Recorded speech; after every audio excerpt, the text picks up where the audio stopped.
master your impulses. Have you ever found yourself staring at your bank account, wondering where all your money went? Maybe you impulsively bought something you didn't need, only to feel a wave of regret later. Or perhaps you're drowning in debt, feeling like you're trapped in a cycle of emotional spending. If this sounds familiar, you're not alone. Emotional spending is one of the biggest culprits behind financial stress, and it's something that Stoicism can help you overcome. Before we dive in, if you're ready to take control of your finances and master your impulses, hit that like button, subscribe to the channel, and let's build a community of stoic warriors who are crushing debt and living intentionally. Your support means the world to me, and it helps us grow this movement together. Stoicism isn't just about philosophy, it's a practical toolkit for mastering your impulses, making better decisions, and living a life of purpose. In this video, we're going to explore 5 Stoic disciplines that will help you stop emotional spending, save more, and crush your debt.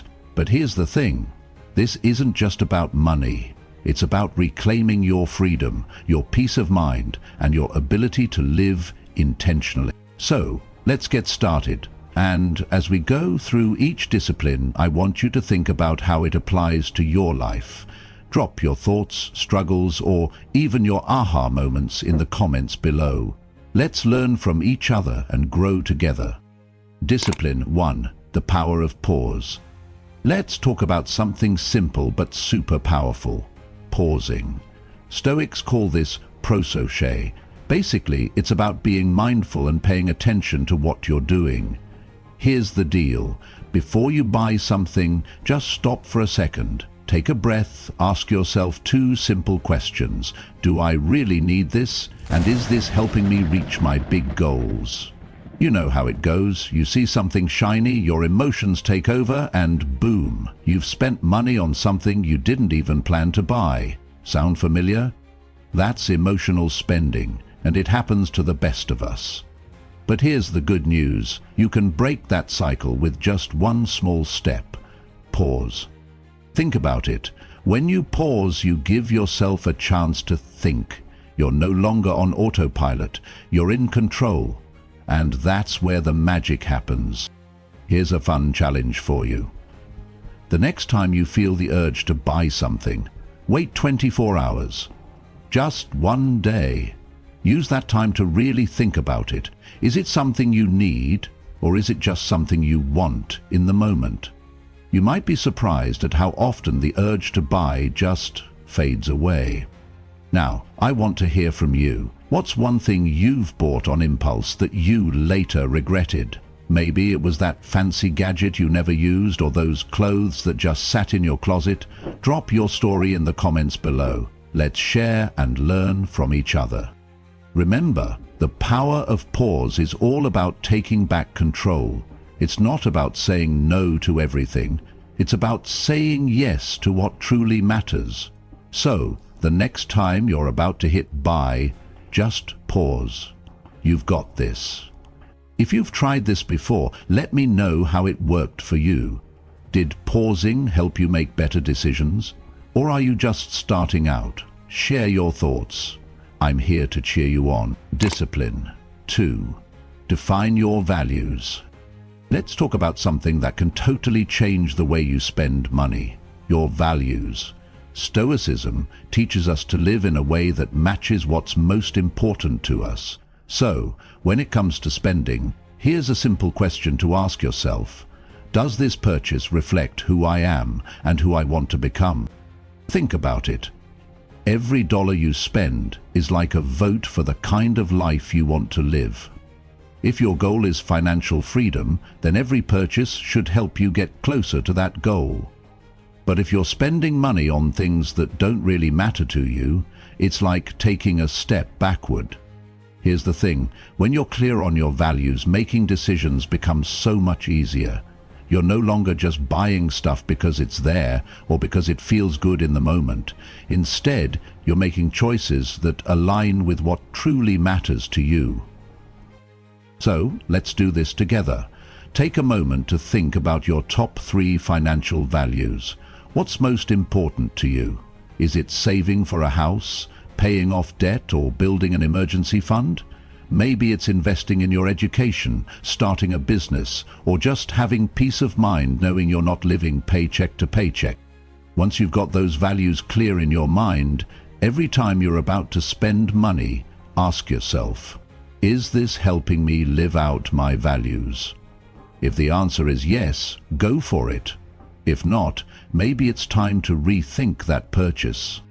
Now, I want to hear from you. What are your top 3 financial values? Share them in the comments below. Let's inspire each other and stay focused on what really matters. Remember, defining your values isn't about being perfect. It's about being intentional. It's about making sure your money is working for you, not against you.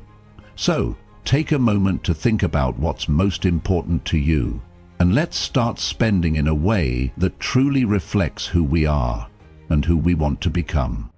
If you're not sure what your financial values are yet, that's okay. Take some time to reflect.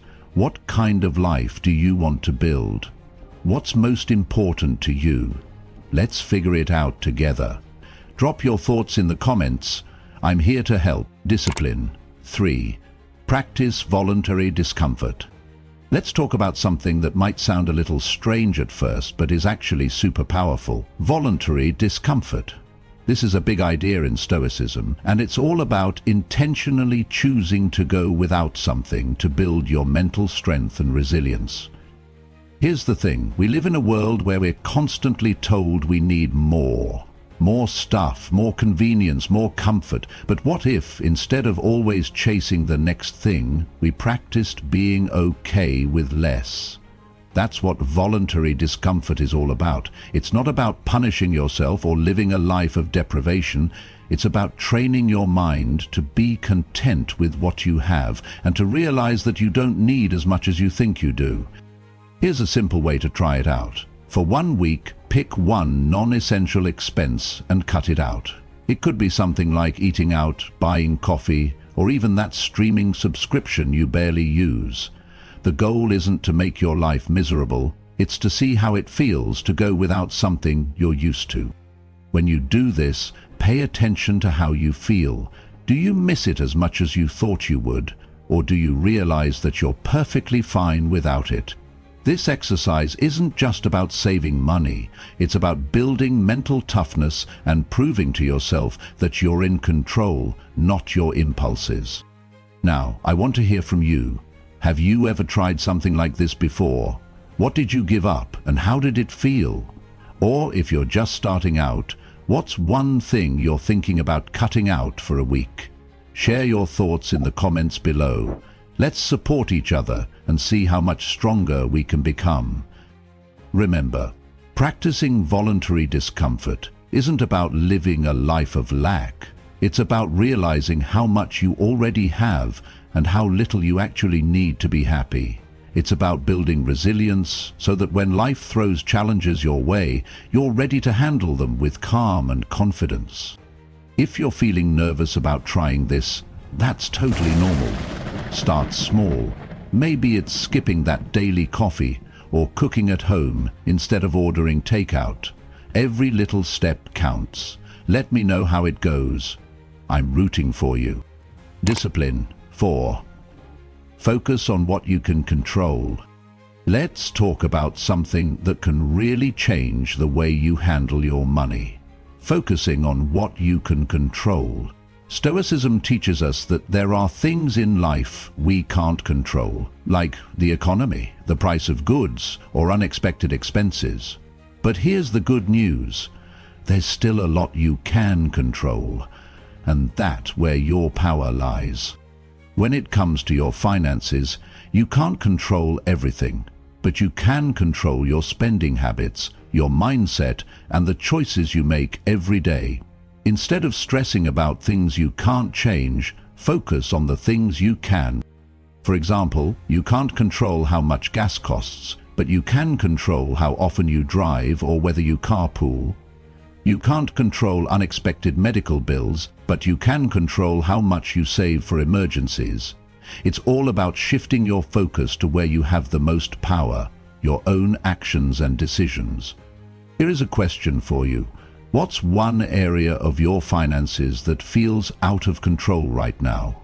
Maybe it's credit card debt, overspending on groceries, or not saving enough. Whatever it is, think about one small step you can take today to regain control. It doesn't have to be a huge change, just one thing that moves you in the right direction. Now I want to hear from you. What's that one area you're struggling with? And what's the small step you're going to take? Share it in the comments below. Let's support each other and remind ourselves that even small steps can lead to big changes.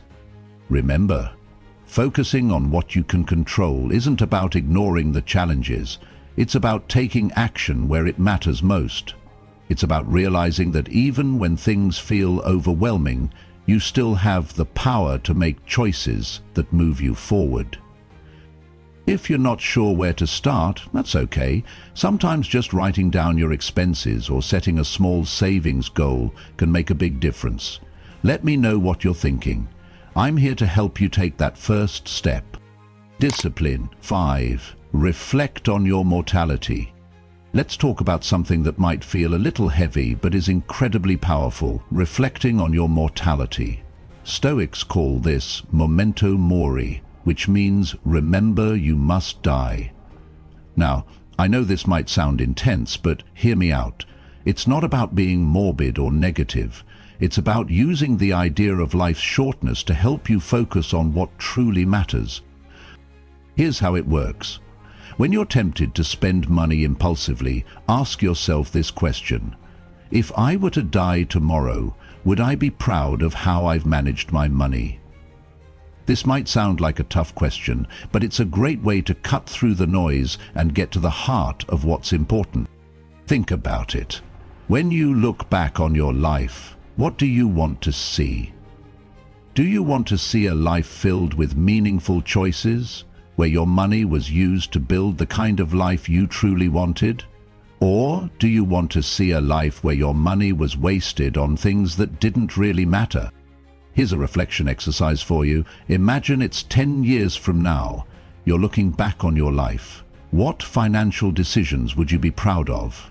Maybe it's paying off debt, saving for a dream trip, or building a secure future for your family. On the flip side, what decisions would you regret? Maybe it's overspending on things you didn't need or not saving enough for the future. Now, I want to hear from you. What's one financial decision you'd be proud of in 10 years? What's one thing you'd regret? Share your thoughts in the comments below. Your story might inspire someone else to make a change. Remember, reflecting on your mortality isn't about fear, it's about clarity. It's about using the idea of life's shortness to help you focus on what truly matters. It's about making sure that every dollar you spend is moving you closer to the life you want to live. If this feels like a lot to think about, that's okay. Start small. Just ask yourself that one question: if I were to die tomorrow, would I be proud of how I've managed my money? Let me know how it feels to reflect on this. I'm here to support you every step of the way. Remember, crushing debt and mastering your impulses isn't about perfection, it's about progress. Each small step you take brings you closer to financial freedom and a life of purpose. If you found this video helpful, give it a like, subscribe to the channel, and share it with someone who needs to hear this message. And don't forget to drop your thoughts, questions, or experiences in the comments below. Let's build a community of Stoic warriors who are taking control of their finances and their lives. Together, we can do this. Until next time, stay stoic, stay intentional, and keep crushing it. If you're ready to dive deeper into Stoicism and its practical applications, check out my other videos on the channel. Let's continue this journey together.